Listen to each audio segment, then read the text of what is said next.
with 5 seconds. He's going to throw it. Howard leaps. He has it. Touchdown.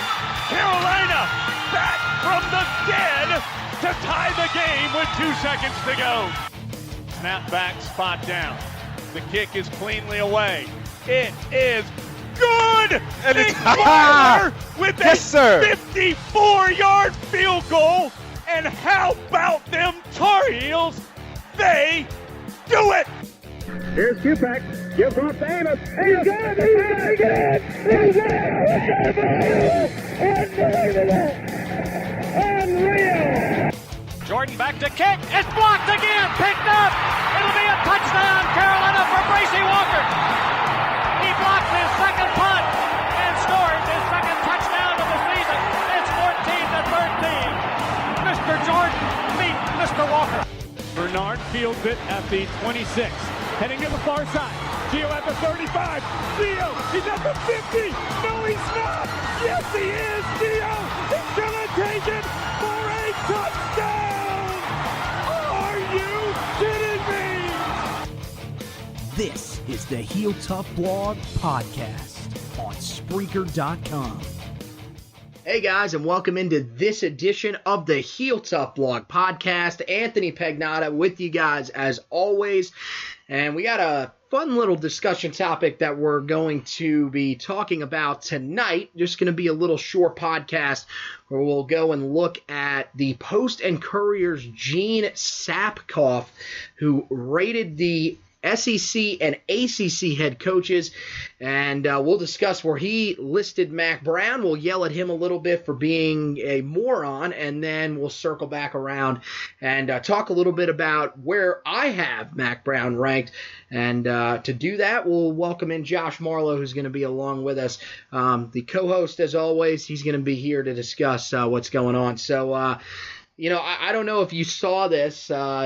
Mr. Sapakoff, he was a guy that was invited on Paul Feinbaum's show the other day, and I think this was the reason why Feinbaum wanted to talk to him about this. Feinbaum's been a really big supporter of the Mack Brown hire, but, Sapakoff not really as supportive. He has Mack Brown 23rd out of the 28 coaches in the ACC and SEC. So when you saw this, what was your initial reaction? This is a college football Hall of Fame head coach that has also won a national championship, only one of 4 to currently have a national championship in his possession. 23rd, that's a bit low, no? You would expect this from an NC State fan, not a professional writer covering a very popular sport in the South. And then when you read off the names that he was below, it just got even worse by the passing minute. He's clearly, even without not having coached in 6 years, better than a handful of those coaches that he was listed below. Well, okay. That's not me being biased. Right. It's just, look what he's accomplished. As a college football head coach, he won a national championship, coached in 2 national title games, built a football, not necessarily a power at Carolina, but a team to be reckoned with in Carolina in the 90s, and then did stuff at Texas that no one had done at Texas, where he was just consistently winning 10 games. And even for Texas at the time, when he was doing it for 6 or 7 straight years, was unprecedented. So to be listed 23rd out of 28, I know he didn't end well at Texas, but anywhere else what he was doing at Texas would be okay. Like we've mentioned on here before, 8-5 at Carolina is not bad. Right. 8-5 at Texas gets you fired. Here, we might build a statue for you. Right. We talked about this last night. 8-5. If he could get Carolina to be back to being a consistently 8-5, 7-6 team even, I don't think that people would be completely disappointed in his second stint there, because at the least it would make the job better. But let's focus on, this list. And you listed off some of the accomplishments. Won a national championship. One of only 4 coaches. Now, the weird thing is that all 4 coaches are in these 2 conferences. Dabo Swinney, Nick Saban, Jimbo Fisher, and Mack Brown. Because Urban Meyer is retired right now. That would have been the other guy that would have, been in the group. But, I mean, and Les Miles is at Kansas, so. That is right. That's right. So Les came back. I thought it was 5. That's right. So it is 5. So that's right. So 5 current active coaches, 4 of them in the ACC or SEC, the top 2 conferences in America. Can we agree on that? That's the reason why this list was made. I mean, if you look at the conferences, I would argue the Big Ten, because of how stacked the East is probably top to bottom. Because the ACC wasn't as good as it was supposed to be last year. I'd give you the Big Ten right now, going into the fall. Wouldn't surprise me if the ACC top to bottom is as deep as SEC is this year. But right now, no, I would go Big Ten, just because look at what the East produced last year. You had 4 teams in the top 20 most of the year. Also, look at what the West produced, though. Very similar to the ACC Coastal, with teams that really didn't have any business being. Northwestern wasn't bad, though. I mean, Wisconsin. That's one team that stands Wisconsin out. just caught a couple bad breaks, but that was expected with the way they played. But let's get back to the topic of right, of course, list. yeah. But that's the reason I was pointing that out is because they were comparing the SEC and ACC. And when you look at Mack Brown, let's focus on him really quickly. Again, I mean, 244 career wins is just, I mean, that's a ridiculous number. He's climbed that high already, and you got to think now he's coming back to keep achieving more and continue. He'll probably reach, hopefully this year, many would expect him to reach that 250 win mark, which is a very rare mark for people to reach. Right now he's 7th all time in wins. He reaches that mark, he would be one of only 6 to achieve 250 career wins. We mentioned the national championships, also appeared in another national championship in 2009, and most people will remember he almost found a way to come back with a backup quarterback in Garrett Gilbert and beat Nick Saban. And, I mean, just the countless number of things. I mean, Mack Brown, win percentage right now in his career at 670. Right now, which would be between the 2 conferences 6th. You got to look at some of the guys that are ahead of him. Really, the only one that I guess you would point out would be Scott Satterfield, who did, his record is a little bit different. I guess you got to look at it differently than everybody else's, because Satterfield coached at Appalachian State, which was a mid-major program, as opposed to a Power 5 job now at Louisville. Be interesting to see whether or not he can keep that type of success up. Everybody else is relatively legit that's ahead of him. So I mean, when you look at him 6th overall in winning percentage, I mean that I think is one of the better ways to compare how successful guys are, because if you just look at wins, of course, Mack has coached for 31 years. Some of these other guys, I mean, look at Manny Diaz. He's never been a head coach at any level of football before. So the comparisons there might be a little bit unfair, but I think, Mack Brown's own accomplishments speak for themselves. And now, I mean, let's look at some of the guys that are ahead of him. The ones that I take big issue with. Manny Diaz, like I mentioned, never coached a game in his entire career. He was actually a Mack Brown disciple. Actually was the defensive coordinator under him for the national championship game back in 2005. First-time head coach. He was scheduled to go to Temple. Of course, everybody knows what happened. He walked away, went to Miami instead, because that was their top guy after Mark Richt unexpectedly retired. And now, he's being looked at as a guy that many people think is the fix to the solution, but he's never coached a single game, and he is ahead of Mack Brown. One of my other favorites, Derek Mason from Vanderbilt, never even had a winning season at Vanderbilt since becoming a head coach. Mack Brown never had a losing season at Texas. How would Derek Mason be ahead of him? That, to me, just doesn't make any sense there. Some of the other ones, Barry Odom from Missouri, look, got them back on track last year, but still a 500 career coach. Nothing spectacular. Steve Adazio, who's on the hot seat at Boston College, ranked ahead of him. Another guy that really hasn't been all that successful at his stop. And then, just a couple of the guys that are ranked even higher. Will Muschamp at South Carolina ranked ahead of him. Another one of his disciples. Muschamp, I think, has done a pretty solid job at South Carolina, but wasn't his finish at Florida somewhat similar to what we saw from Mack Brown's finish at Texas? Where, his final year was not good. Was even worse than anything that we saw from Mack Brown. But, in your mind, did it not resemble at least somewhat what we saw from Mack Brown's tenure at Texas towards the end of his Florida tenure? Well, you remember he had the 1 year where they make the Orange Bowl. They think Florida's back. They've arrived. They're going to compete to win the SEC, which, of course, means you're going to compete to win a national championship. And it just all spiraled out of control there to where you had your own guy blocking each other while you're losing at home to Georgia Southern. Yeah. So, yeah.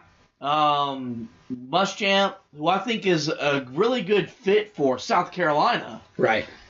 But has had really one quality year as a head coach at Florida. And that was just because everything fell their way.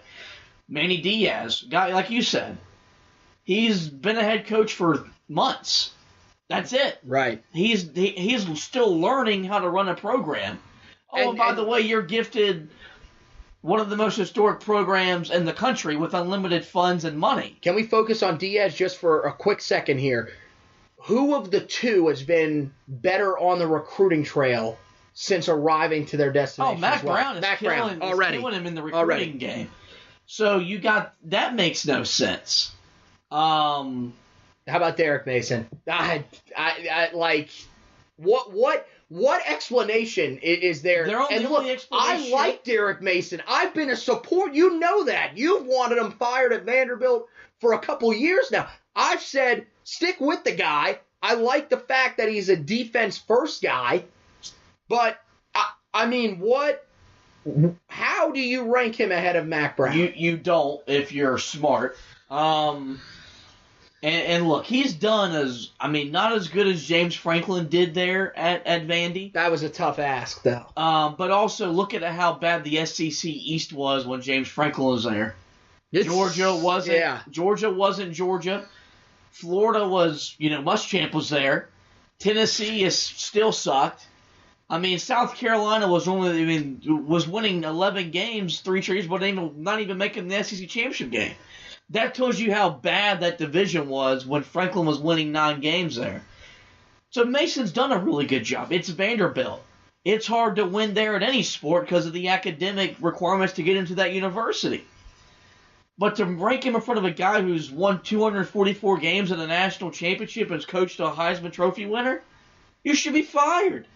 I also want to go through this stretch that he has right here. And then after that, we'll turn and look at how I ranked him and discuss that just a little bit. And maybe, go through where you would possibly rank him just, off the cuff.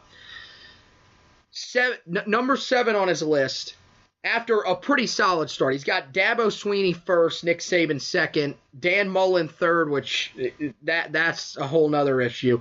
Kirby Smart fourth, Jimbo Fisher fifth, and Gus Malzahn sixth. 7th through 9th, Dave Clawson at 7th, which I don't think should be ranked ahead of Mack Brown.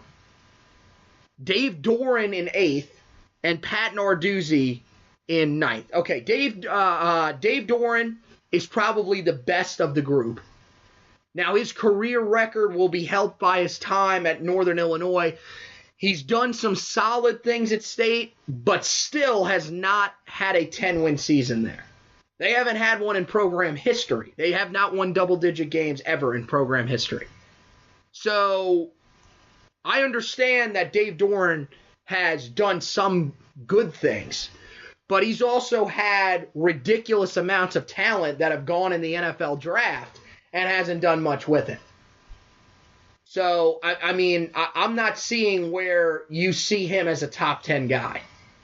Pat Narduzzi, 28 and 23 in his career at Pittsburgh. But we were discussing this last night. The guy who could not beat Larry Fedora. Couldn't beat Larry, ever. Never beat him. And also, what was his billing when he was originally brought in at Pittsburgh? Those defenses at Michigan State were as good as any defense in college football. I know it's a different conference, but you're having to lean on your offense, which you're running jet sweeps because remember back-to-back years when they had the worst passing defense in the ACC, and I believe in 2016 it was the worst passing defense in the entire country. He's not doing what he was brought in to do. I understand that they made an ACC championship game this past year. That team finished 7-7 overall. They were not a good football team last year. They were okay. They were middle of the road. They were mediocre. For you to put him over Mac Brown, who is as accomplished as he is, and, you got Pat Narduzzi, who's 5 games over 500 with talent on his offense. He's never really had great quarterbacks, but he's had some of the better running games, some of the better running backs, that is, in the country. I don't really understand how you look at him as a success. I don't know if you look at him as a failure, but not as a success. So right there pretty much puts him behind our man Mac Brown. And then Dave Clawson, come on, really? Like, I understand, okay, now this is 3 straight years that they have gone to bowl games, that they've won 7 games. He's done a pretty good job at Wake Forest, but to be really honest with you, is it even comparable to what Mac Brown did in his time at Texas or at North Carolina? No, and I'm a you're a Mason guy. I like Dave Clawson. I think he's done I also wonders like Dave Clawson with that program, considering where it was before he got the job. And Wake Forest is a really hard place to win at, private school, so there's just restraints to get in there. But to say he's better than a Hall of Famer, I know Mac hasn't coached in 6 years. But to still say what he's doing is a lot better than what Mac's done in recruiting in the 3 weeks since he got the job to that first signing day is a hell of a lot more impressive than what half these coaches have done in their 4 to 5, 6 years coaching and running a program. If we're just going to be brutally honest here. Right. I understand that you still have to see the results on the field, but I don't get why people want to repeatedly look back at the late Texas tenure and say that they were – the way that they make it sound was that team was winning 2 or 3 games a year like we saw with the Larry Fedora era, because they make it seem so bad when he was still winning 8 games, 9 games, 9-4. Oh, that's a terrible year. At the time, okay, you could argue that. I get that. I really do. And I think that he should be somewhat penalized. But to put him at 23rd out of the 28 coaches behind guys that probably won't last until at the end of this season, Derek Mason, Steve Adazio, both of those guys could definitely lose their jobs at the end of the season. A guy that's never coached at all in his entire career, has always been a coordinator in Manny Diaz, has him behind him. It's just blowing my mind. I don't understand. Did this guy just completely forget about everything that Mac Brown did in his time beforehand? I'm going to be real honest. Sapakoff is an old guy. That doesn't make any sense. So let's look at the list that I have. And we'll start out, I'll just go top to bottom till I reach Mac Brown. Number 1, Nick Saban. Number 2, Dabo Swinney.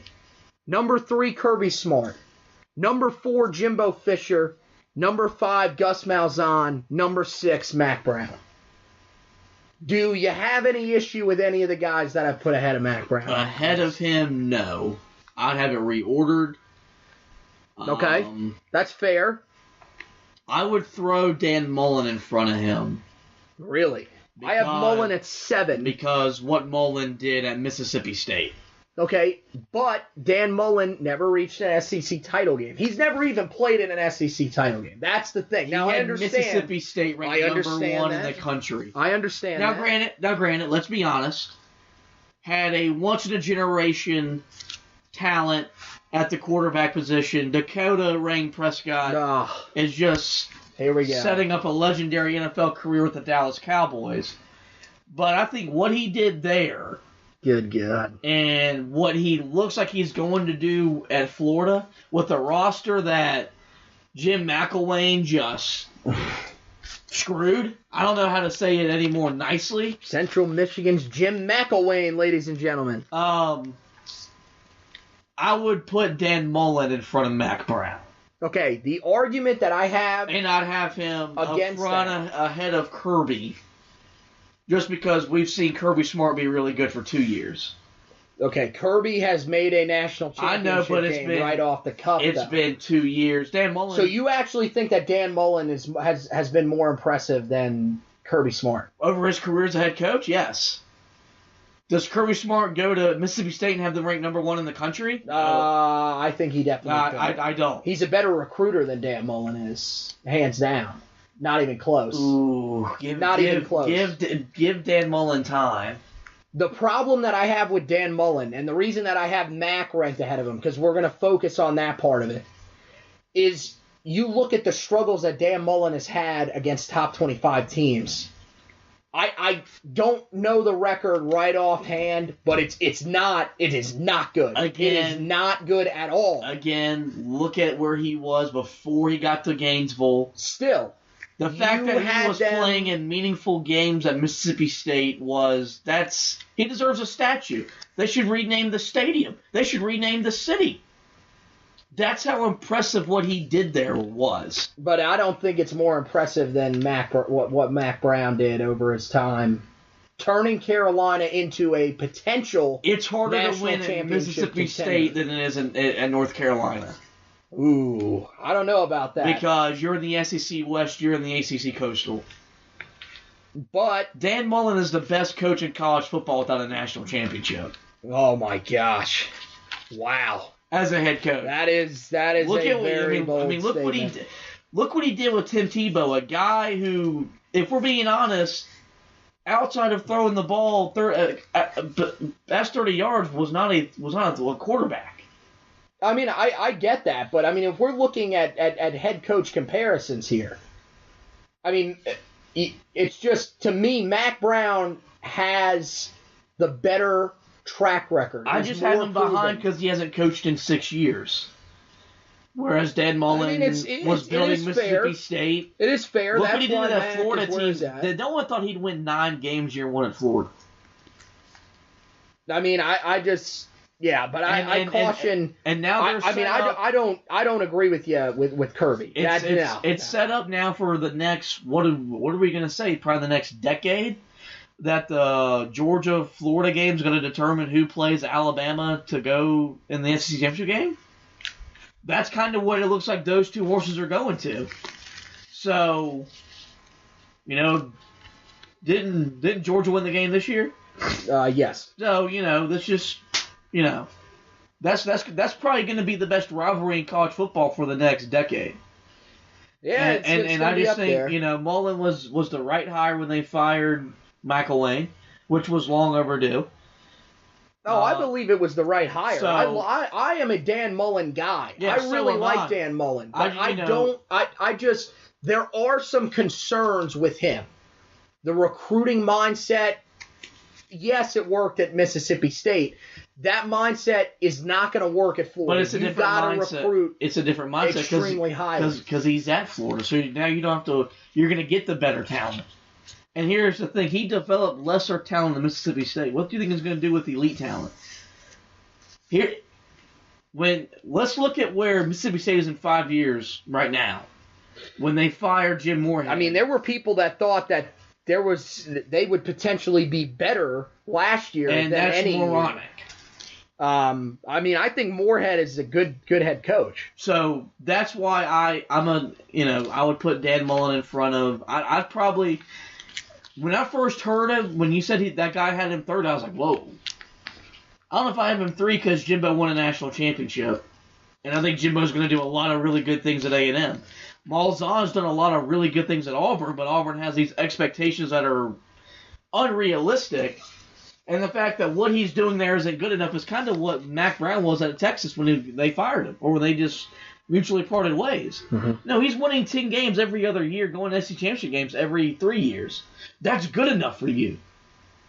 And then who else? What was the other coach? Kirby. Yeah, Kirby's okay. Probably right now, outside of Dabo and Saban, the best recruiter in college football. He's built a mirror program of Alabama in the SEC East. So those all make sense. Okay. Now I want to discuss, and then we'll wrap this up.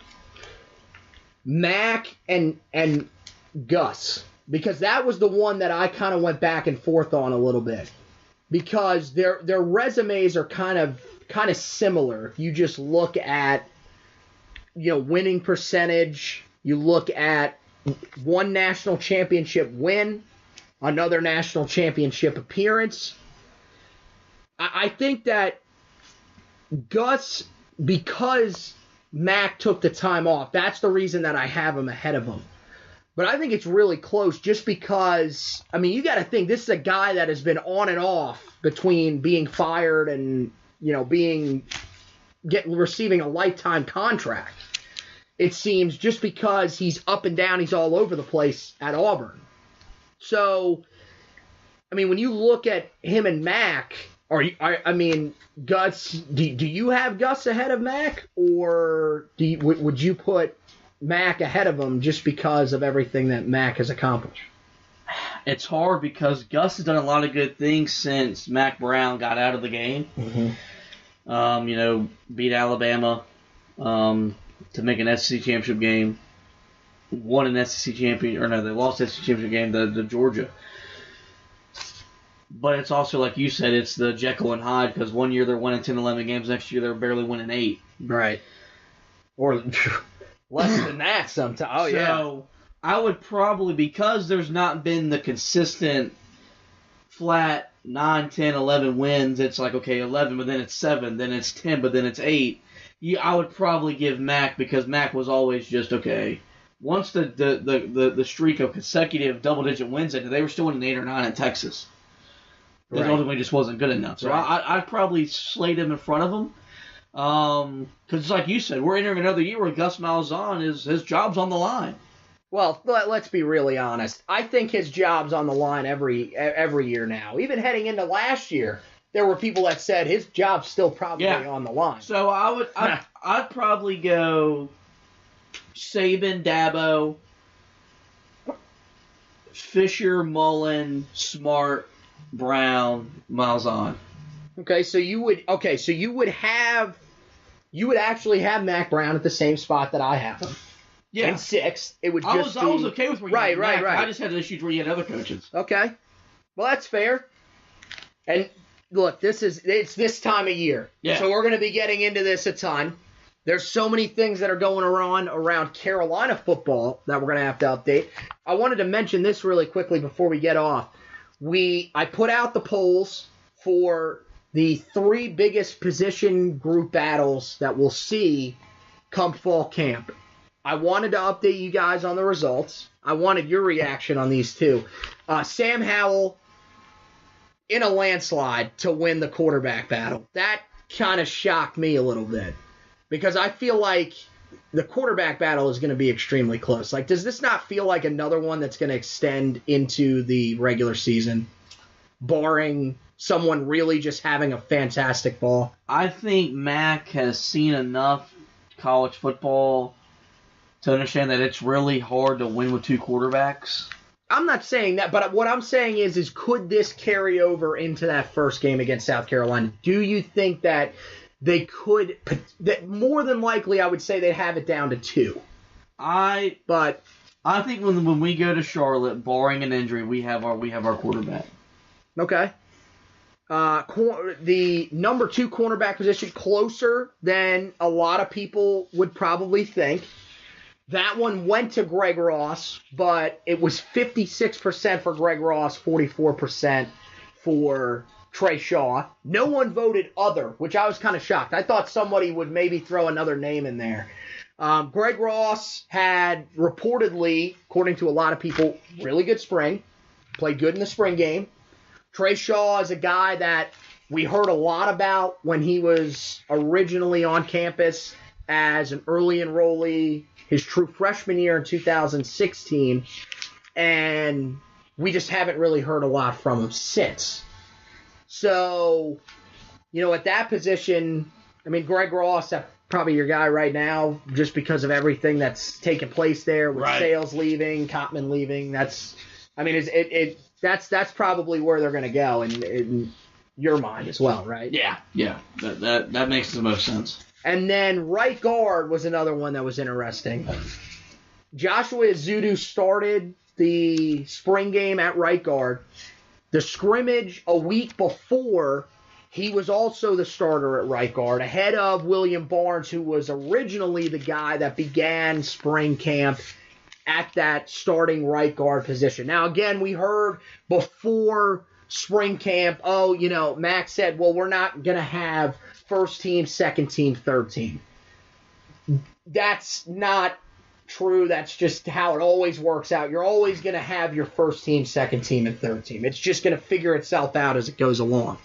Ezeudu was the guy that sort of assumed that position. He had a really good spring game at right guard, but William Barnes was the overwhelming favorite for the fan base to take over that right guard spot that is up for grabs. So, I mean, what do you think? Do you think that Barnes finally capitalizes on the talent? I mean, again, finally, he just came in last year, but I feel like a lot of people sort of have that feeling that this was a guy that they were telling us could play last year significant snaps, ended up redshirting. Now this year, he's slated behind a guy in Ezeudu who was in the same recruiting class and wasn't as highly touted. Yeah, I mean, it wouldn't shock me. And I think, this is something we've talked about as we've transitioned back into the Mac Brown era. I think you're going to see better offensive line play next year because your offensive line coach isn't trying to dial up a game plan for Saturdays. Right. I don't think people understood that once Cap got that role, the offensive line play was a really big part of the 2015 team success and what the 2016 team did early in the year. And then it just slowly deteriorated because he's having to juggle coaching your offensive line, but also figuring out a game plan on Saturdays. That's going to take a really big hit on your team. I know when we made the hire with the O-line coach, there wasn't the excitement that there was with maybe a Dre Bly for the defensive backs or Brewster for tight ends, and really just to recruit the heck out of the state. But a good enough coach under Mac Brown's going to improve himself as a coach, will make these kids better. So it wouldn't shock me if Barnes, capitalizes on his talent. But also, you got to give credit to the Ezeudu kid. Kid's just working his tail off. Yeah. And for an offensive lineman that just, that loves the kind of, that's what I like an offensive lineman that's just, they grind. Those are the linemen that you want, especially if we want to be a run-first football team. Yeah, well, I mean, I think that we're definitely going to be pass first, but we understand that the running game is going to be just as big as the pass. If you look at the 2 years that Longo was the offensive coordinator at Ole Miss, the year that he had Jordan Wilkins, who, is now in the NFL with the Indianapolis Colts, he ran for over 1,000 yards. That was the year that the offense really flowed the best. The yards weren't as gaudy as his second year, but the problem for Ole Miss last year was they weren't able to score inside the red zone. Right. Had to kick a lot of field goals. Carolina doesn't want to do that. One, because, no one wants to kick field goals when you can score touchdowns. And two, we don't really know what we have at the kicker position just yet. Yeah, Noah Ruggles has, you know, had a good spring game, but he had a portion of the spring where he really struggled. Mac Brown admitted that and said there was a time where they were very uncertain at the kicking position as to who they were going to go with. Now, he reassumed that position and has instilled a little bit of confidence in the staff that he can get the job done. But, yeah, I think that if you're Stacey Searles, you want to make sure that this team can run the football well. The best way to do that is to put the best guys out there that are going to give you a shot to win. And I think Ezeudu might be that guy there. I mean, he was one of those guys, and it's hard to stick out as an offensive lineman in a spring game because you're playing against guys that, let's be real honest, when you get to some of these depth guys, some of these walk-on guys, I mean, it's going to be easy for you to push these guys around. But I thought, you know, it was early in the game. He did a really good job of clearing the path for Javonte Williams' first touchdown, and then did it again later on for the second Javonte Williams long run. So, it's going to be interesting, and I'm ready for it. I know, we're getting psyched up because August 31st it's still a little bit of time away, but here in Charlotte, they had the press conference for the Charlotte sports media the other day, so it's closing in slowly but surely. It's going to be here. So we want to thank you guys for listening to this edition of the podcast. As always, you guys can subscribe to the podcast, Spreaker, iTunes, Google Podcasts, Spotify, iHeartRadio, TuneIn.com, TuneIn app.